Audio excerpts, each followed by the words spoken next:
what is the reason you are running for Ontario Liberal Party leadership? What you think that as a member of parliament you have not achieved, so you want to achieve as a party leader, Ontario Liberal Party leader? I personally think this question gets politicized far too much. We don't follow the evidence, and we cater to people's fear in some cases when we really have to be firm. How do we protect people in the smartest possible way? Well, let's follow the evidence in doing so. Being a federal member of parliament, why so far so much delay in bringing the bail reforms, changes in the criminal code, and you want to run as a Ontario Liberal Party leader? So what is your thought and view on this bail reform, why there is a delay from the federal side? So it's a serious concern of Ontarians, and if you become a party leader, if your party comes to the power, so this is a serious concern. I'll move to the next. And look, I don't want to be dismissive of the concern around public safety at all. It's just a question of how can you most effectively tackle that concern? Because if you were talking about, and let's be clear what bail is, right? We have a government at the province of Ontario right now that is incompetently managing healthcare, not delivering the nursing, the family doctors that we need in the system. We have a provincial government that is promising to build many homes to deliver affordable housing, and already at the very beginning of this commitment, they are well behind where they need to be. Important issue of infrastructure of development, and what are your views on Highway 403? Because that was become a controversial, and present government said will go ahead, and the opposition, they were opposing it. What is your view on that? There's no question that that core challenge of congestion needs to be addressed. It's a different question of how do we follow the evidence, how do we effectively address that challenge? Since you are running for a leadership race of Ontario Liberal Party, what are your thoughts on that? Why only the tenants are getting full rights, landlords feel they are not getting full rights, and how to fix the LTV? You move around in Ontario and met different people. What are their major two concerns, if you can let us know, and how will you address that?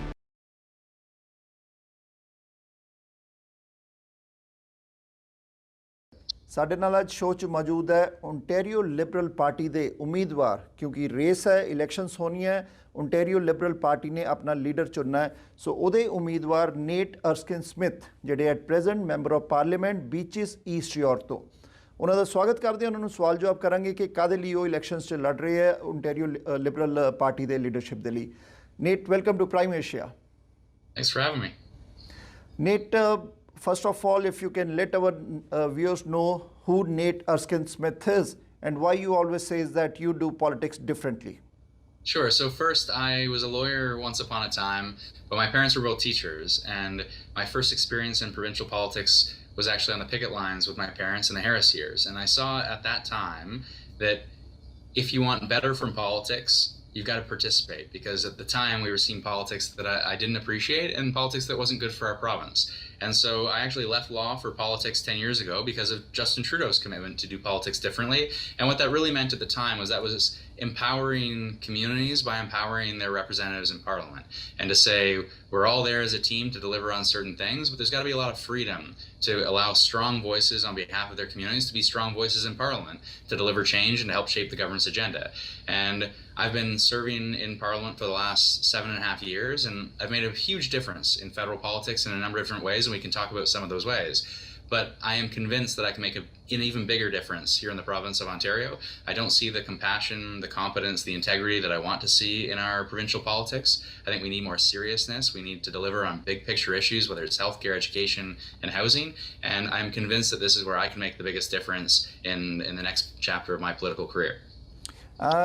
Nate, what is the reason you are running for Ontario Liberal Party leadership?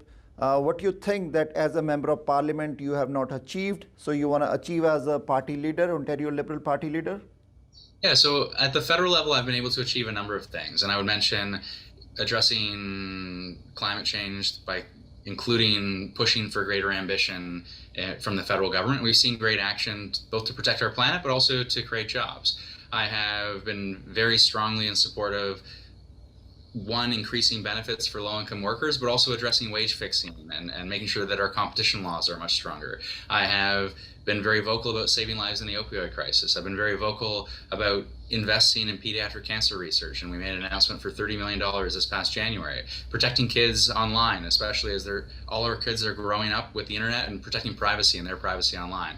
You run down the list of issues and I've seen great progress, but when I consider that core question, how do you make the biggest difference with the time you have? We have a government at the province of Ontario right now that is incompetently managing healthcare, not delivering the nursing, the family doctors that we need in the system. We have a provincial government that is promising to build many homes to deliver affordable housing, and already at the very beginning of this commitment, they are well behind where they need to be, and they're just encouraging sprawl and not delivering on density and affordability. You see education an absolute afterthought. You see mental health and addictions underserved. Seniors care is underinvested in. You run down the list of issues that really matter here in our province that we need a really serious government to deliver on. And I don't see that kind of government at Queen's Park. And so when I think about how do I make the biggest difference and the biggest contribution, I could go back to law and contribute that way. But the biggest difference I can make in my own life is to help rebuild the Ontario Liberal Party and really make change at Queen's Park on the big issues that matter. Nate, since you live in Ontario and we have seen that carjackings issue, we have seen the crime, we have seen TTC, it's not hidden, it's in front of everybody.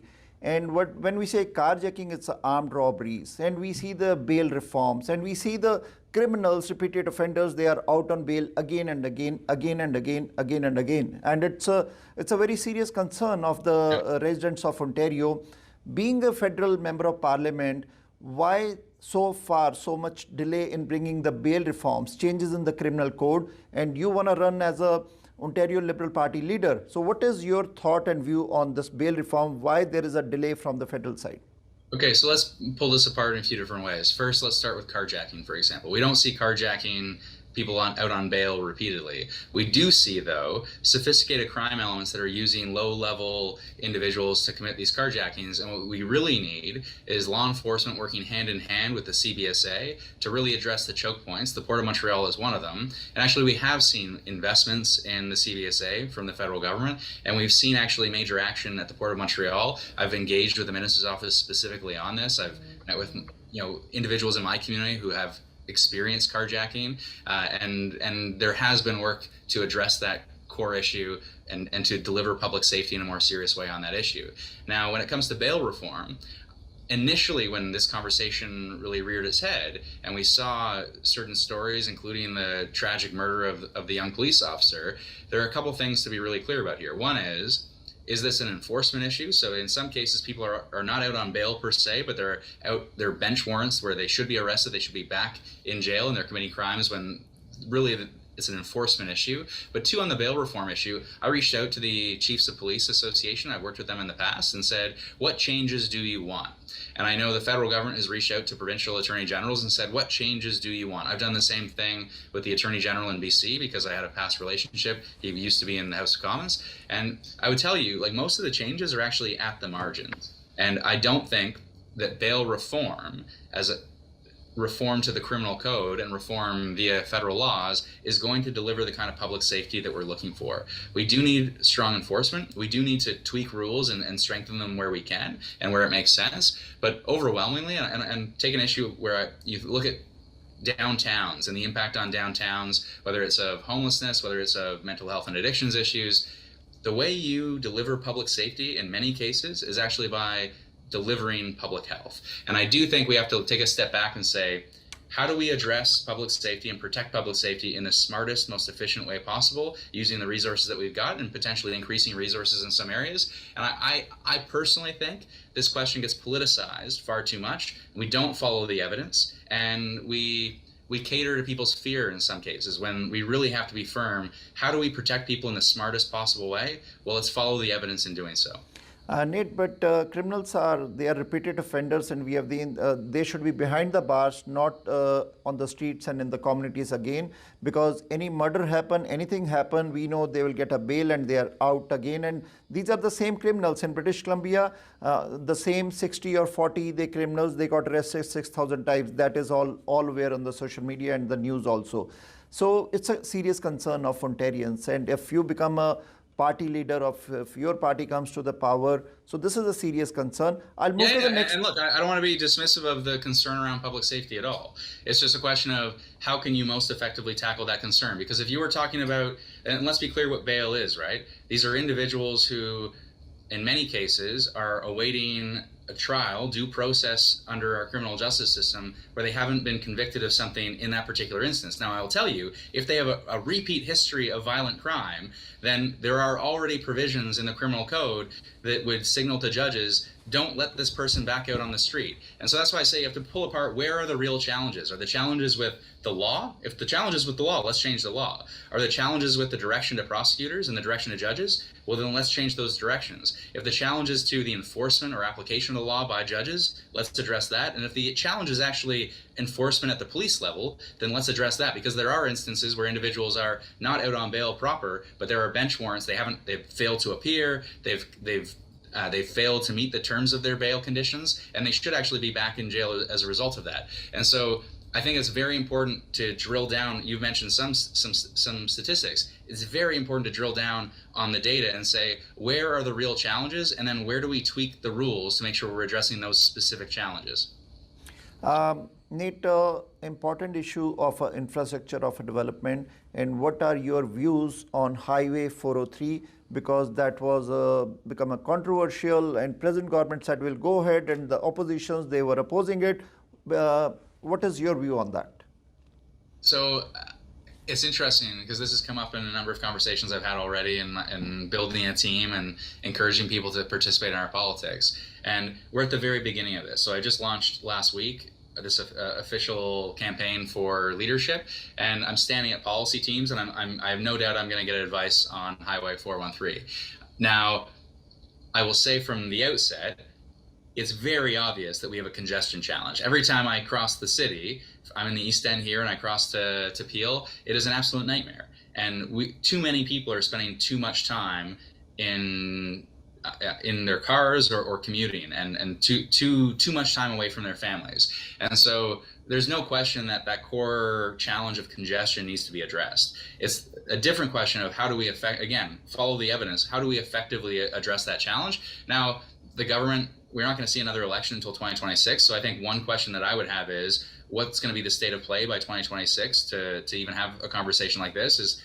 I'm a firm believer in allowing, where you have projects that are already well down the road. I don't think it's useful for politicians to relitigate issues again and again and again and again.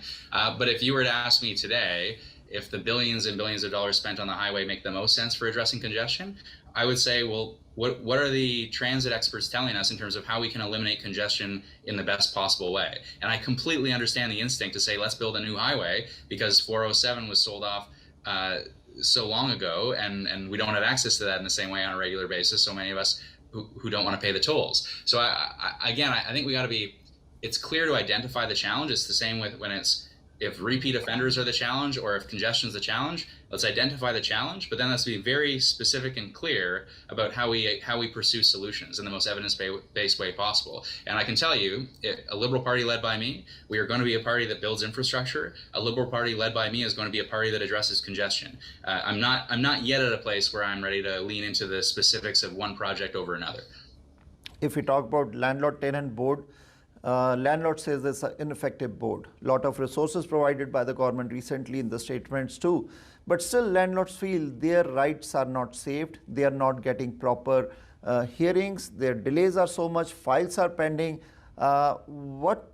Since you are running for a leadership race of Ontario Liberal Party, what are your thoughts on that? Why only the tenants are getting full rights, landlords feel they are not getting full rights, and how to fix the LTV? Yeah, so honestly, I don't have a good answer to this question just yet because we're at the beginning of the process. And you're not the first person to raise it with me, but as I say, we've got to stand up policy teams to take a look at these issues in a serious way. I have, as a lawyer in the past, I've seen cases at the landlord-tenant board, and I can see challenges, of course. You want to protect against rent evictions. You want to protect tenants' rights. Unquestionably, that's incredibly important. You need stability in any living situation. On the flip side, if someone isn't paying their rent, for example, you've got to make sure that the landlord is able to recoup the investments they've made in that property and make sure that someone else can rent that property who is going to pay their rent. Honestly, if we're looking at that core question of housing, because I've thought more about this challenge of how do we address housing availability and housing supply, I think the landlord-tenant board is going to be on the agenda of what we talk about and what we deliver on in the course of any leadership race, but certainly in the course of if I'm lucky to become the leader and develop a plan towards that. But it's overwhelmingly the issue that most people raise with me is I can't afford rent. I can't afford to buy a home. It used to take 5 years to save up a down payment, and now it takes over 30 years to save a down payment. How are we going to build the housing supply that we need to address our growing population and to meet the needs of our growing population? And so I'm going to have an answer on the landlord-tenant board, but I'm most interested, if I'm being honest, in the answer to how do we make sure we deliver the supply that we need to meet the needs of our growing population. Nate, since you are a member of parliament and that's a federal and you are running for Ontario Liberal Party leadership, so important questions. We want our communities to be safe. We want our province to be safe. We have a list of data where it shows that some criminals, they came to country on a study visa, visitor visa. They came here, they had a full police FIRs on them. We asked the same question to the public safety minister also. Sure. When they are here, they become a Canadian resident, they took a permanent residency, but they came on a forgery documents, and list is there published in all over the international media also. They are residing in Ontario, they are residing in BC or Alberta. If you become a party leader, and since you are a member of parliament already, you are there, and this comes under immigration, and it's that in your knowledge that those criminals are here, no action been taken, they are into the society, they came, they had a FIR, first information report on them back home in their countries, but still now they are here, but our system is not doing anything to send them back into their own countries from where they came on a forgery or they had a criminal records on them. So I can tell you that, I mean, this is not a provincial issue, so this is not something for the leadership at all. At the federal level where I currently am, immigration is a huge part of what the federal government delivers on. And I can only speak to my personal experience at the federal level in my constituency here in Beaches, East York, where we do a lot of immigration work. And in my own experience, I've seen cases where not a criminal and a pretty innocuous case, and they are at risk of deportation because they haven't been entirely honest on their application. So where someone forges documents, where someone is not honest in their application, then those are grounds for deportation. And it becomes an enforcement question, really. Is IRCC and CBSA doing the job that they are tasked with doing? Nate, you move around in Ontario and met different people. What are their major two concerns, if you can let us know, and how will you address that? Yeah, so it's interesting because I've traveled over 50 ridings so far, and there are some unique challenges, obviously, in Northern Ontario. And you mentioned accessibility and congestion, that comes up in Peel, but transportation issues come up in Northern Ontario especially. But the most common issues, and there are common issues all across the province no matter where people live, the most common issues that come up with me are healthcare, and it's 2.2 million people don't have access to a family doctor or a family health team. That's got to be fixed. It is mental health and seniors issues that come up quite a lot, and how are we building the community and seniors care, the home care that we need, and building out the nurses and the PSWs and the labor force, addressing the labor force challenge in our healthcare system. What I see the healthcare system as being incredibly incompetently managed, even though it is the single most important line item for the province of Ontario, and it's also the thing that most directly affects our lives on an ongoing basis, delivered by the provincial government. The second thing is, and the most important line item is education, but the second most important thing that comes up in conversations is housing. Housing. It's people can't afford to rent, people can't afford to buy, and it is a generational fairness challenge. People are not able to afford something that their parents were able to afford. I'm living in a house that I live a 10-minute walk from the house my parents raised me in, and 2 teachers could not afford this neighborhood anymore, and that is a problem. That is a serious problem in our province and across our communities. It's also a productivity challenge because people are leaving our communities and leaving our province, and we aren't going to attract the talent. We aren't going to keep people in our province to deliver on the jobs and the economy that we need if they can't afford to be here. So I would say healthcare, education, and housing are the core challenges, but the things I hear most about are healthcare and housing. Nate, thank you very much for coming, discussing all the important issues which Ontarians has a concern, and being Prime Asia, we wish you all the best for this leadership race. Well, thanks very much. I really appreciate it. And I by the way, I appreciate the mix of questions and the need to sort of get answers. And I'm happy to come back on. And if you have, a question like on the immigration side, I'm happy to answer. Go get information, go get answers from the minister's office and come back and provide fuller answers at any time. And I would just say to anyone listening, there is a moment in time here. If you want seriousness, if you want more thoughtfulness, if you want more competence in politics, and competence is an underappreciated value in politics in my experience, but there is an opportunity to build something together here, right? The Liberals only have 7 seats at Queen's Park. We have an opportunity to build a party together. So if you want better from politics, my message is come participate, come build this with me. And the website's meetnate.ca. And thanks so much. I appreciate it. Thank you, Nate, very much, and wish you all the best. Take care. Thank you.